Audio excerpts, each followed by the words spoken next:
You are listening to a free version of the Majority Report with Sam Steeder.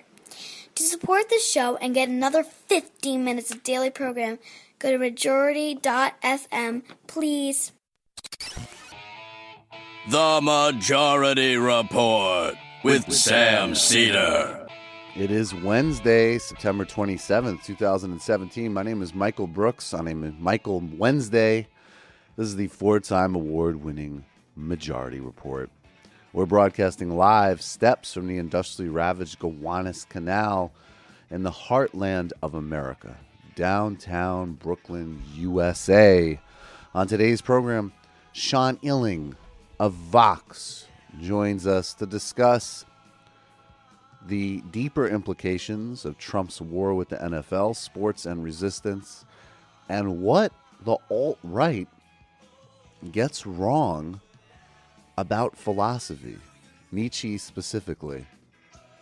Graham and Cassidy say that their bill is dead, but as we keep saying, it's only a temporary reprieve. As long as Republicans are in power, they are going to destroy all of the gains of Obamacare, no matter how modest, to fund tax breaks for the rich. Donald Trump has used a crisis in Puerto Rico to say that they should pay off their debts to banks in that colonized, austerity-ravaged island. And he also has some interesting insights on Puerto Rico's geography. Roy Moore defeated Luther Strange as the Republican nominee for Senate in Alabama. Touch on that. What did Donald Trump do in response to his preferred candidate losing? Stanley Greenberg's assessment of the core areas that the Clinton campaign missed, some specific to her, some reflecting a broader problem in the Democratic coalition. We'll reflect on that. And new ABC polls shockingly show overwhelming opposition to tax giveaways to rich people, the heart of the Republican agenda. Sean Hannity looking very displeased with life on some satellite footage. Play that for you. And Jim Baker, those food buckets apparently are not selling fast enough, so they've got to uptick the marketing strategy, shifting from a staying alive sales tactic to a going to hell sales tactic. Sort of paternalistic feed that if you're rich, just buy a bunch of these buckets and feed people. Buy a bunch of these buckets and feed people. It's pretty simple. All the money's going to go anyways, which wonder why Jim Baker needs it so much then. All that and more on today's Majority Report, joined as always by super producer Matt Leck. We're going to get to Sean Illing in a moment, but this was Lindsey Graham and Bill Cassidy yesterday announcing that for now, their attack on Medicaid and people with pre-existing conditions is in temporary retreat. I've been up here 20 years. I've never enjoyed anything more. I believe this is the most important thing I can ever do for the country, working with my colleagues, is not to just repeal Obamacare, but to replace it with a system closer to where you live, controlled by people you can vote for. And we're going to get there. To my Republican colleagues, we're going to fulfill our promise to repeal and replace. To the American people, we're going to improve health care for you, because at the end of the day, that's the only promise that matters. Well, to be clear, through events that are under our control and not under our control, we don't have the votes. Okay? That's in speaking to the leadership, speaking to the president. I think Lindsey and he are on speed dial. We've made the decision, since we don't have the votes, we will postpone that vote. Okay? Okay, so there you have it. They're obviously still gunning for it. These different hustles and side deals haven't worked yet. There was even question about the constitutionality of essentially offering Lisa Murkowski a Obamacare Plus for Alaska specifically. Susan Collins is still a firm no in spite of the bribes that they tried to give Maine. And John McCain, frankly, just would have looked ridiculous if he went back on his vote against it on procedural grounds. There's no doubt they're getting calls from their top donors about this. Major tantrums from the plutocrats that run the Republican Party and want to take your health care away to give more money to themselves. This is alive. It also needs to be destroyed to fund generation-defining entrenchment of inequality in terms of Republican massive tax giveaways.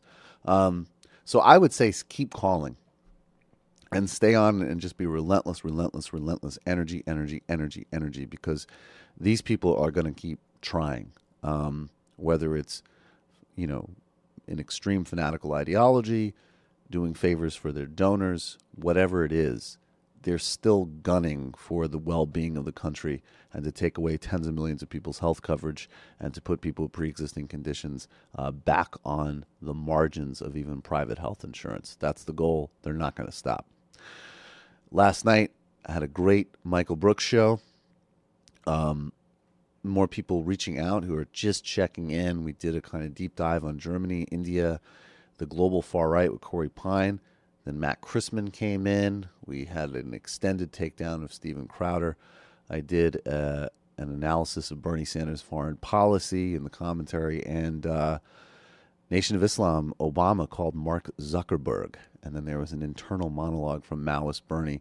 This weekend on the Illicit History, Adam Proctor and I are talking about a coup d'etat that happened in Williamton, North Carolina in 1898 and how that re-entrenched Jim Crow and disrupted an incredibly important sort of progress in actual multiracial governance during Reconstruction and tied it to some of the conflicts of capital and race that we see today.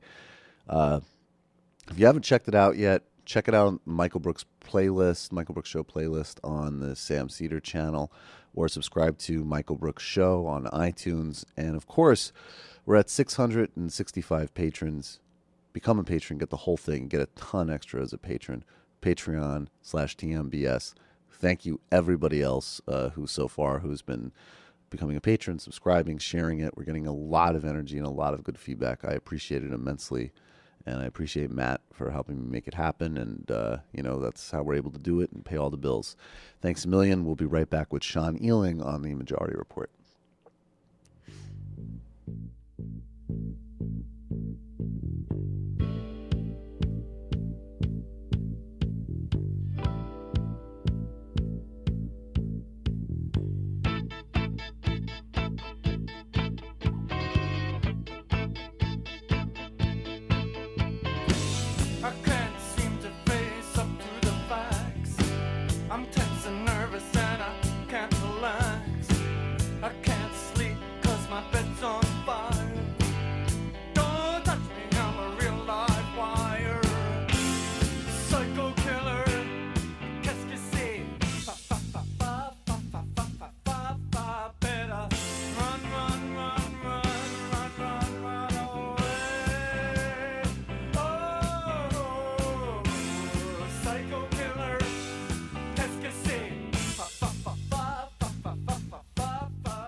Welcome back to the Majority Report. I'm Michael Brooks. Joining us now is Sean Ealing from Vox. Sean, how you doing? I'm doing well, buddy. It's good to be back. It's great to be talking with you. This is long delayed and finally happening. It's great to have you on the show, man. Yeah, it's you're right, man. It has been a while, so it's good to chat, man. As always, Sean, I want your take. You're someone you're writing at Vox. I always appreciate looking at because you have space to take a wider view, whether it's philosophical, political, historical, legal, economic. One of the things that, I think as a first order, it's vital that the origins of the NFL protests and this whole controversy not get lost, which is Colin Kaepernick at obvious, incredible personal risk was taking a knee to address systemic racism, murder, police abuse of people of color. That's the issue. It's not a sort of dispute about Trump being a jerk. I want that not to be lost. But I also think there's even a deeper history here of sports and resistance and race. And, you know, when Trump says, get a son of a bitch back on the field, it's not just, his, being his sort of usual horrible melted brain self. He's tapping into, as he usually does with race, into a very ugly history there. Right. And this is part of what's so frustrating about this, right, is it's clear what Trump is doing. This is his shtick, right? He picks an issue like this, which is really a non-issue issue that will charge up his cultural base, but which has really nothing to do or makes no material impact on the people who voted for him and on their lives, right? It's pure red meat. And we in the media are forced to sort of chase it like a greyhound because he just drops the turd on the table, and now we have to address it. Right. But I mean, so there's that, right? And then there's just sort of the fraudulence of the outrage on the other side, right? All these people caping up for the American flag and for the national anthem. You would think all these millions of people exercised about this would be overseas fighting to defend that sacred symbol that they so adore. And yet they're so charged up about this. And, look, I say this as a veteran. You take an oath to defend the Constitution, not the damn flag or the anthem. Right. And free men and women protesting is an affirmation of the Constitution.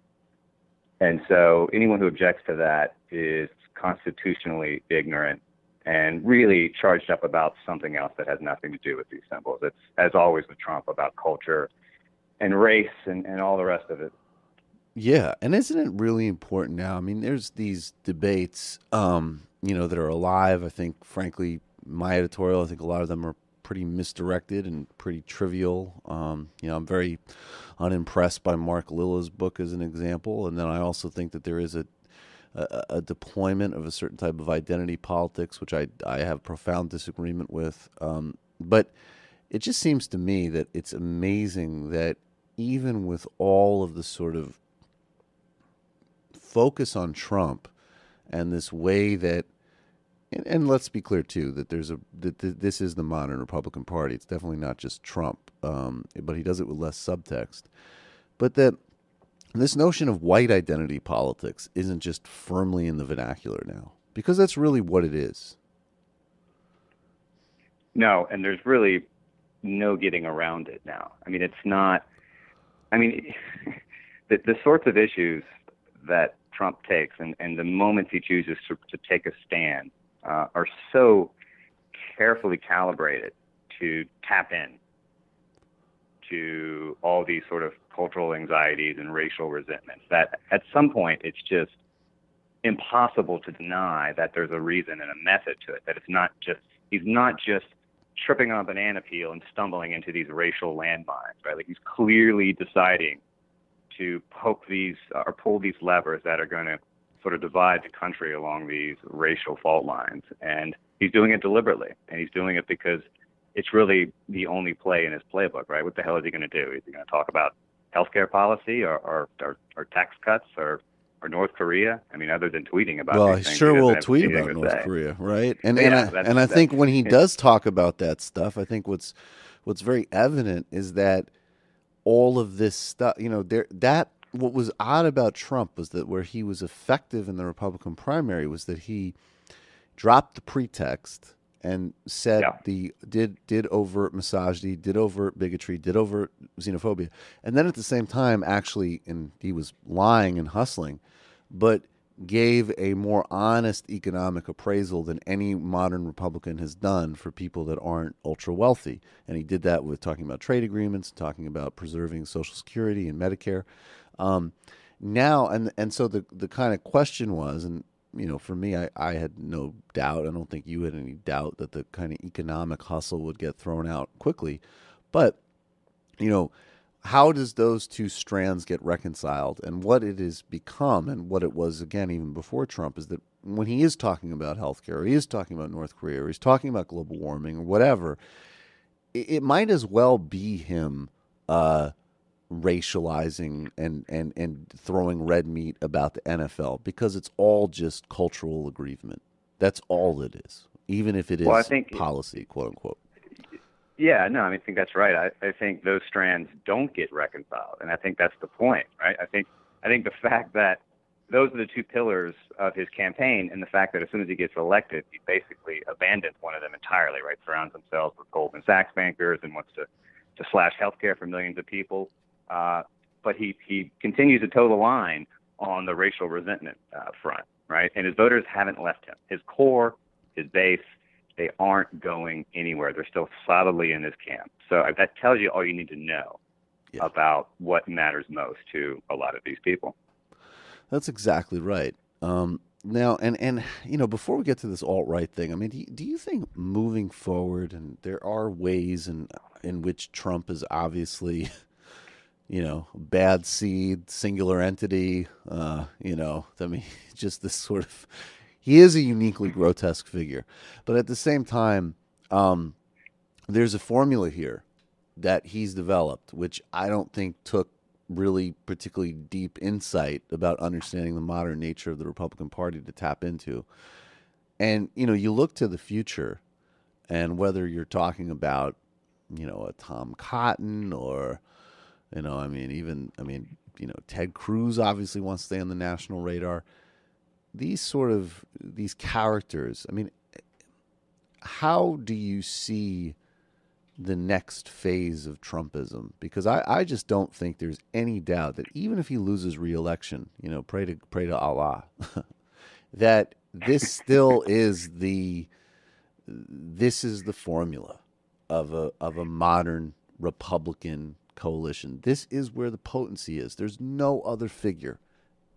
Paul Ryan, Mike Pence, nobody who's got the pop that this guy has with the base. Part of it's attitudinal, but it is also that fusion of faking on economics and being overt on bigotry.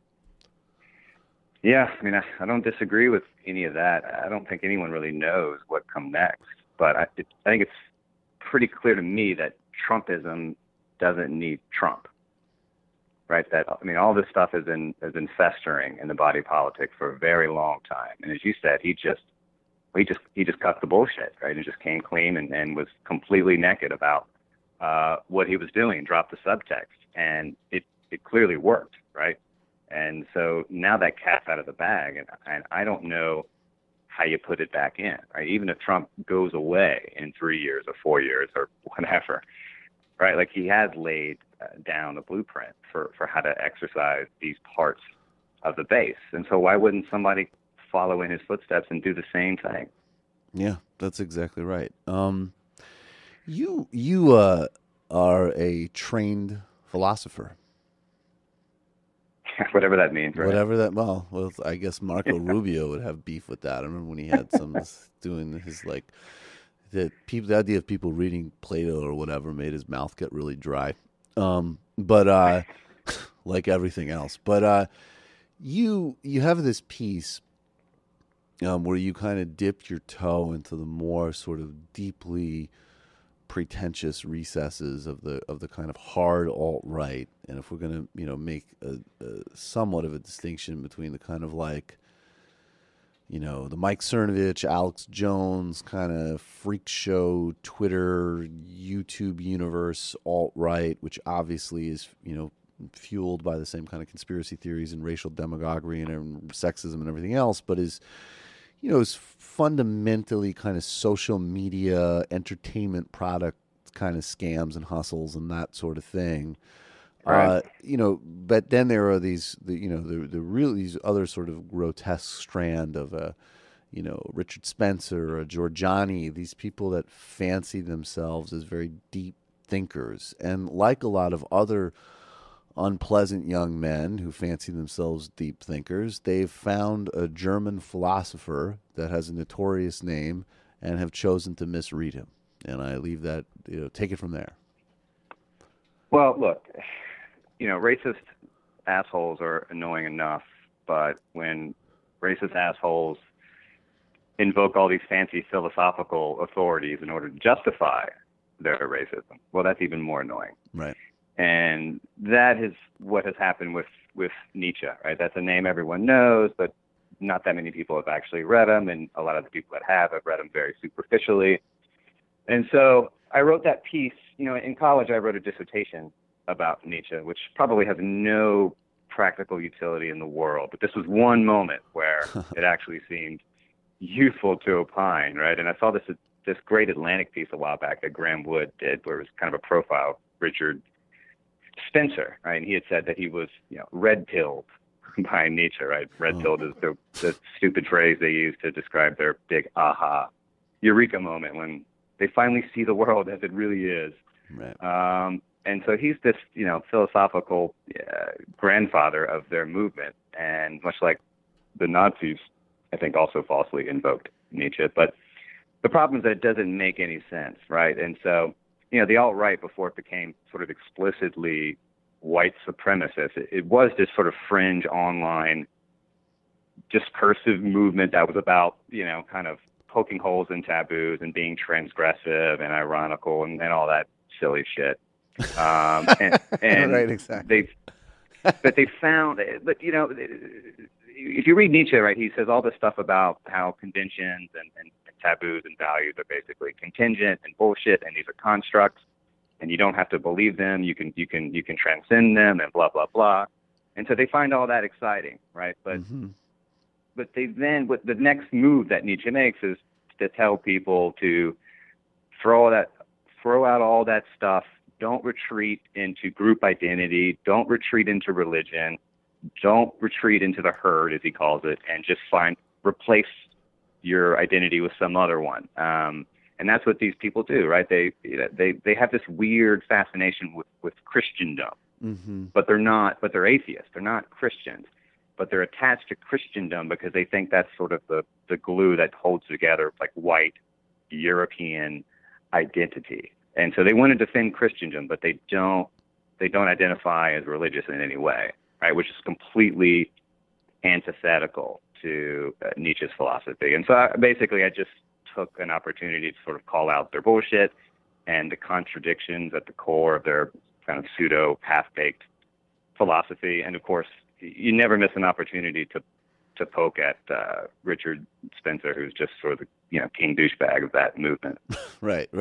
And so basically what Nietzsche was saying was that there was that these classical, and he did idealize these kind of like romantic, or he would say classical Greek kind of values of individuality, vitality, breaking conventions, individual sense of accomplishment, and then that Christendom, and ironically in Nietzsche's formulation, Christianity came in as this like force of mediocrity and broke culture down to the lowest common denominator. But I guess it's not, but that he didn't just say don't replace one group identity with another. He also, his conception, even of that kind of classic individualist framework for Nietzsche, was not like the equivalent of some like dumb Ayn Rand fantasy about building a building. It really maybe had more to do with, I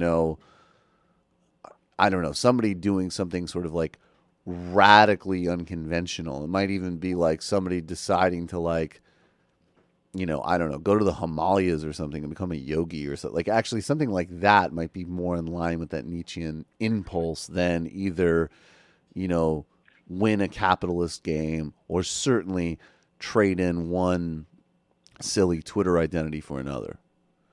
Right. I mean, Nietzsche's biggest fear was that in the 20th century, as people stopped believing in God, that they would sort of retreat into ethno-identity or political ideology, like basically just replace a theological religion with a political religion or with a racial religion. And that was just replacing one type of error with another. Right, and so the whole point of his philosophy was to enjoin people to go their own way, to be individuals, to make their own values, right, and to not just disappear into another kind of ideology. And that's exactly what the alt-right has done, become a kind of ethno religion, which is explicitly what Nietzsche condemned. And so, I mean, it's absurd. They're not serious readers of Nietzsche or anyone for that matter. They're just looking for excuses for their bullshit racism when it's just racism. It's not Nietzsche. It's not philosophy. It's just racism. Right, absolutely. So why, really briefly, why is Nietzsche susceptible to these idiots? What is it about Nietzsche that draws the worst, even when he's not exactly articulating that himself? Well, you ask Nietzsche scholars, you'll get a different answer. I mean, my answer is in part because of the way he wrote. Right? He wrote in contradictions. He wrote in puzzles. Part of his whole point was that nothing is really capital T true, and so you shouldn't wed yourself to some viewpoint or some ideology and then spend the rest of your life defending it. And so he took all kinds of positions. He contradicts himself from one book to another, and his whole point was that you should experiment, try to see the world from different points of view, but never take it too seriously, because on a long enough timeline, it's all bullshit anyway. And so he does write in a way where almost everyone can, if you just dip into Nietzsche for a page or two, you could pluck something and find a justification for almost anything. But if you read him in his totality, you see his broader point, which is that none of it is really true, and you shouldn't take any of it that seriously. Final question. I know you have to run, but I mean, has there been, you not only sort of schooled them on Nietzsche and sort of, I think in some ways, especially for some of these characters like Spencer, there could be nothing more upsetting for them. You know, when we kind of morally respond to them for their grotesque positions and the genocidal implications and practice of what they advocate, they love that because that plays into their self-concept. But when they're mocked and ridiculed and stripped naked in terms of their just basic intellectual mediocrity, I would imagine that makes them deeply uncomfortable, because this is the whole, ego game they're playing. So has there been a response, or have they just tried to ignore you, or what? I was actually surprised. It's been mostly radio silence. Look, you always get the initial wave of asinine emails, that kind of thing. Right. But I never heard a peep from Spencer. I never heard a peep from any of the sort of, major, pseudo thinkers on the alt-right. No one really responded to the piece in print, as far as I know of. Maybe someone did in some, far-fledged corner of the interweb. I don't know. But for the most part, I haven't heard much of anything. So I take that as a minor victory, my friend. Well, I love it. It's a great piece. Everybody should read it, and all of Sean Ealing's work. Sean Ealing, you can find him over at Vox. I appreciate your time so much, man. Thanks so much. Anytime, buddy. Talk soon. Absolutely. Take care. All right, folks. That was obviously a touch short, so we're going to go to the fun half in just a moment. But let's just... It's like a nice little In Our Time segment on Nietzsche there. Yeah, that's what I was kind of hoping we would do. I mean, there's a lot to take advantage of with Sean, because, not many people have such a kind of broad base to draw on and sort of day in, day out political analysis. So if it's an opportunity to give a nice little tutorial on Nietzsche, I think that's useful for everybody. Let's just play this, and then we'll do the kind of closing spiel. There is a crisis. I mean, Puerto Rico is devastated right now. And still many people without electricity, places to stay. Donald Trump took to Twitter the other day and talked about Puerto Rico paying off its debts, which it's so morally wrong-headed in the longer sweep of American history and colonial occupation in Puerto Rico and state-imposed austerity and economic disadvantage imposed on the island and the quasi-status of not being independent, obviously not being a full state, taxed without representation, serving in the armed forces but not being able to determine who's president. It's grotesque. And as with Trump, there is the grotesque, and then there is just the, very dumb. Here he was with the dumb angle on Puerto Rico. Texas and on Florida, and we will also on Puerto Rico. But the difference is this is an island sitting in the middle of an ocean, and it's a big ocean. It's a very big ocean, and we're doing a really good job. I want to... there you have it. He understands the gravity of the moment. He clearly understands the gravity of the moment. All right, everybody, we're going to go to the fun half. Become a member of the Majority Report today, majority.fm/become a member. That's how it's all possible. New people, new things are happening soon. Really, really excited about this show that we do for you every day. And you are the ones that make it possible. So majority.fm/become a member. Majority Report kickback page. Use our pass-through links. You're going to do shopping on those particular websites. And write us an iTunes review. Of course, you want to find more from me, Patreon/TMBS, Michael Brooks Show on iTunes, Michael Brooks Show playlist on YouTube, 646-257-3920, 646-257-3920. The IMs are on. We'll see you in the fun half.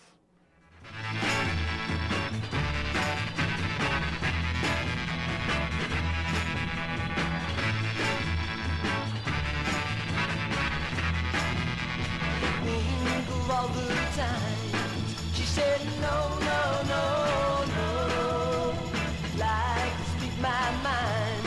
She said no, no, no, no, and I know her time's not free. She didn't waste none on me. Situation sad. She said no, no.